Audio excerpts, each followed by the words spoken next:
If I do, then I'm Patty Bretin. I install your Christmas planters. If you're wondering why they're looking quite bad right now, it's because they're it's March 17th, and they are actually meant to look fresh for about 6 to 8 weeks through the festive season.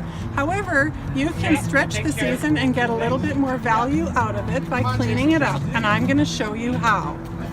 We're going to pull it away from the door so we don't have to sweep, and then we're going to take some of the parts out for reuse, and we're going to go throw some into the dumpster. Here we go.